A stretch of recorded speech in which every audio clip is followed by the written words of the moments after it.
This next exhibit is totally awesome. Presenting the CarView 2000, 24 channels surround sound, ABS, CBL, and BLT compatible. Yeah, sure.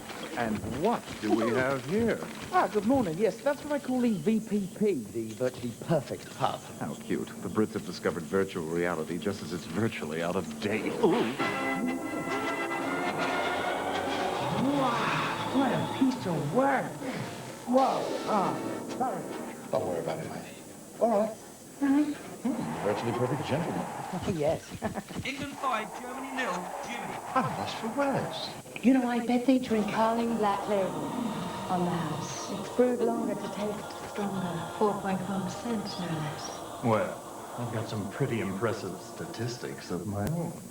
Me too, big boy. Carling Black Label. Bottoms up, the best-selling beer in Britain. Don't touch me.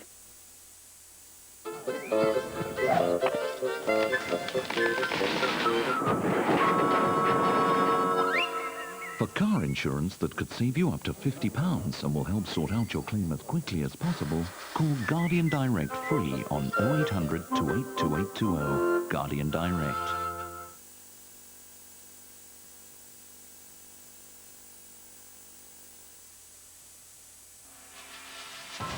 Now on for a Travelog trek to a land of marauding horsemen as Andy Kershaw visits Mongolia.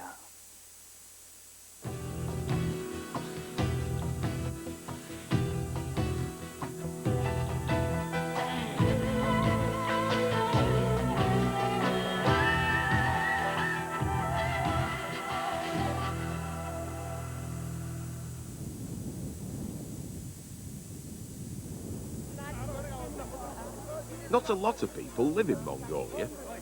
You couldn't call it crowded, except at the festival of Nadam on National Day, when nomadic horsemen from all over the country arrive in the capital, Ulaanbaatar, to compete in this festival of the three manly sports: archery, wrestling and horse racing.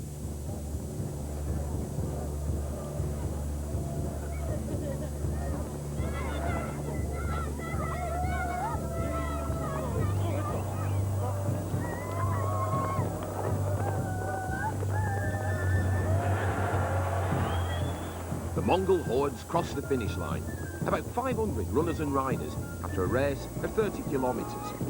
The jockeys are all children. This race was won by a 9-year-old boy. Last year, the winner was a 4-year-old girl. Horsemanship like this enabled Genghis Khan to conquer half the known world.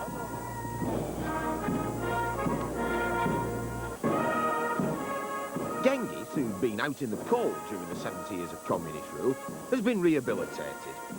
The man whose name was once synonymous with mass murder and bloody tyranny has now become a symbol of independence, tolerance and national identity. And why not?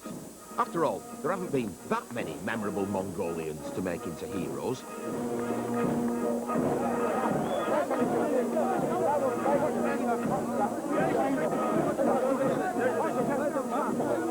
Ulaanbaatar, the capital, means Red Hero, and this is its equivalent of Red Square. Here you find the only elegant buildings in Mongolia that aren't monasteries, and it contrasts somewhat with the grim Stalinist pile of the government palace. This was a cinema. Times are changing. Now it's a stock exchange. The Opera House, reminiscent of buildings in Moscow. And here's another one. It's deliberate, it looks a bit like Lenin's mausoleum in Red Square in Moscow, but it actually contains the remains of Suka Bator, who was one of the leaders of the communist revolution in Mongolia in 1921. What he did is he got on his horse, he rode all the way to Moscow with a letter hidden inside his whip for Lenin, which said, come and help us throw out the Chinese, and set up a similar communist system here in Mongolia. I'm surprised this mausoleum is still standing, because after the popular uprising that brought down the communist government in March 1990, the Mongolians went out and tore down nearly every other monument associated with the Soviet past. Stalin used to stand here, and opposite you can still see a monument where they used to display the photographs of Stakhanovite heroes of socialist toil.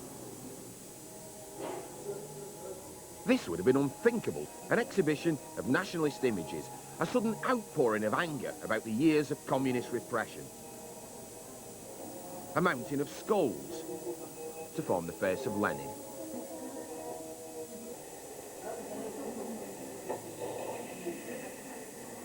and the faces of two Mongolian dictators from the past. This is the kind of crap that we took down to hang the new paintings of Mongolia in this gallery. Look, happy herdsmen, the glories of collectivism and the splendours of progress. Junked like the ideologies behind them. The disappearance of communism brings many new freedoms, such as the freedom to form lousy pop groups and do power ballads. This group, Blue Sky, sound about as Mongolian as Bryan Adams. One local commentator said to me, in the UK, you would throw eggs and tomatoes at such a group. And they would in Mongolia too, if they had any eggs and tomatoes. Blue Sky's big hit was called Genghis Khan. And the Genghis industry is growing faster than any other in the country.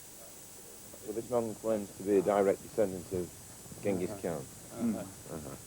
And you're his manager. Yes. Yes. How do you know you are a direct descendant of Genghis Khan? За би бол өөрийнхөөс нь дээш 8-аас 9 үеэ мэднэ. 9 үеэ мэднэ. 9-өөс дээш үеийг бол манай түүх дээр бол түүхэн дээр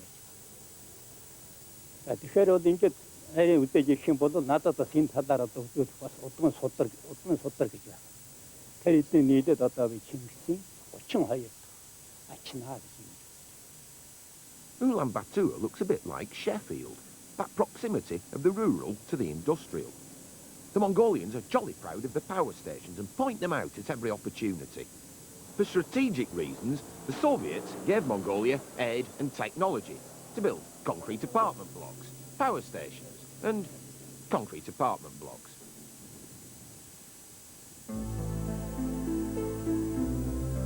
The easiest way to see Mongolia is on a government-organised tour.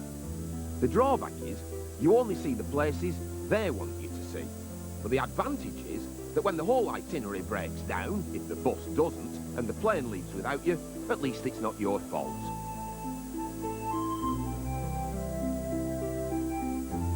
Back in the days of Genghis Khan, Mongolia was the biggest land empire the world has ever known. It's still a pretty big place.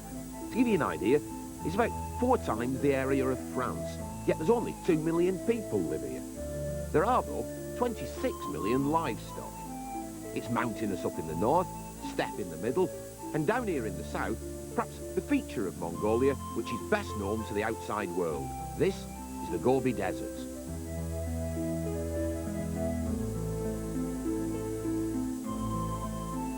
The Gobi's just a sandpit compared to the Sahara, only 1,000 miles across, but nonetheless, impressive. Sand dunes, so perfect, they look like they've been delivered by a contractor. A place where a chap can be alone with his frisbee. The vastness, the emptiness, and the almost overpowering stillness. Nature at its most unspoiled. Not the kind of place you'd imagine you'd find a holiday camp.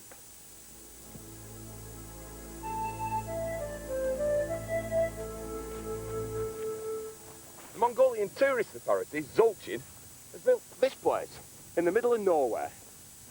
This is the South Gobi camp, the showpiece of post-Stalinist leisure facilities. You stay in gers, the traditional tents of the nomadic herdsmen, built around the shower block with cold running water, and the canteen where every meal is mutton.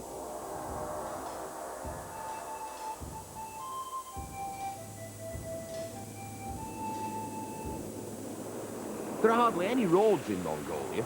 Tarmac stops 10 kilometres outside Ulaanbaatar. So, when you want to move from the Gobi to the steppes and highlands of the north, you have to fly there with Mongolian Airlines. These flights for both travellers and locals. And this is one way to prevent lost baggage. Nomadic life revolves around the horse. The herdsmen aren't sentimental about their animals. Horses are a natural resource. Wild horses are caught with these lasso poles called urgas. The herdsmen break them in quickly, use them for a few months to round up the cattle and other horses, and then they return them to the wild.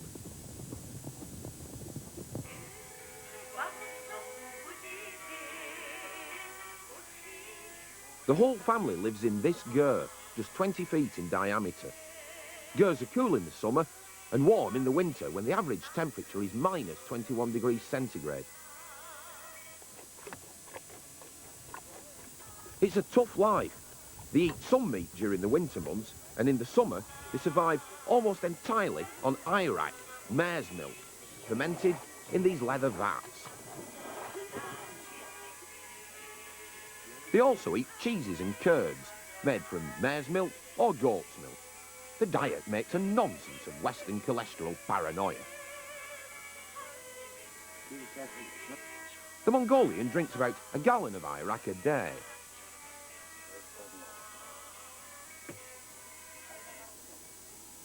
But the Lancastrian doesn't.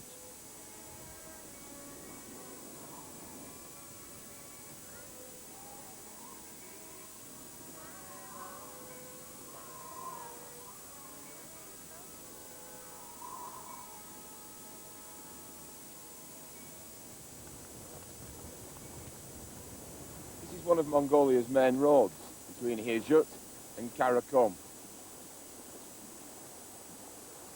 He's dropped the sheep.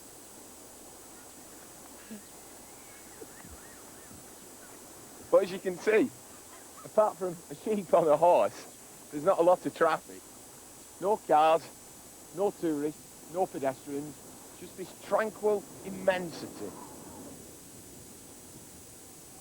You begin to see how a combination of horsemanship and thousands of miles of uninterrupted rolling pasture enabled the Mongols to come crashing through the back door of Europe. That, and they also like fighting. When Genghis Khan died in 1227, a lot of people breathed a sigh of relief, and it was one of his sons that took over, Ogadai Khan. And Ogadai built for Mongolia a new capital at this place, Karakorum. It was an important trading and administrative centre, and also he kept his vast armies here. When the last of the great Khans died, Kublai Khan, in 1297, Mongolia lost control of its dominions. The Khans started to fight amongst themselves because they'd beaten everybody else, and Mongolia faded into obscurity. And all that remains now of the capital of the greatest empire in the history of the world is one stone tortoise.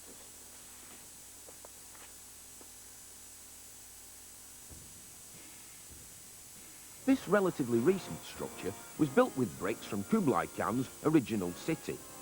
The walls were recently whitewashed because he thought it would be more attractive to tourists.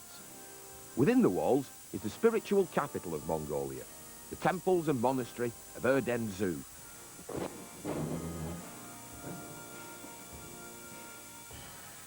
When Mongolia was under communist rule, most of the country's 1,700 Buddhist monasteries were destroyed. No one's really sure how these at Karakorum survived. An old Mongolian Lama has returned to Erden-Zu from India. He last saw this place in 1935. Now he's coming back as the Deputy Dalai Lama, and he's holding a special service at Thanksgiving.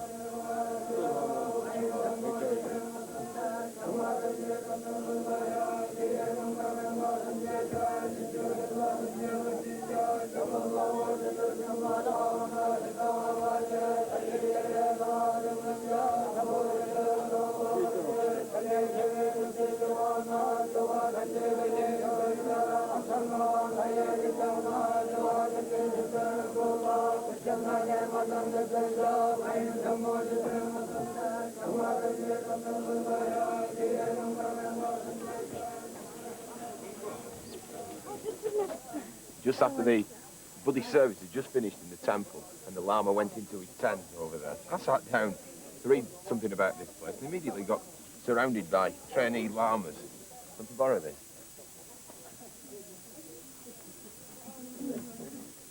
No wonder they were curious. It was hard enough to find a book about Mongolia in England. In Mongolia, it's impossible. Those lads had never seen one before. Mongolia is synonymous with isolation. Yet, paradoxically, it's trying to break out of that very isolation that makes it so attractive to the traveller. With tourism comes foreign currency, and they found just the man to promote holidays in Mongolia. Yes, Genghis Khan is riding again. Well, I think I'll go and ransack Europe.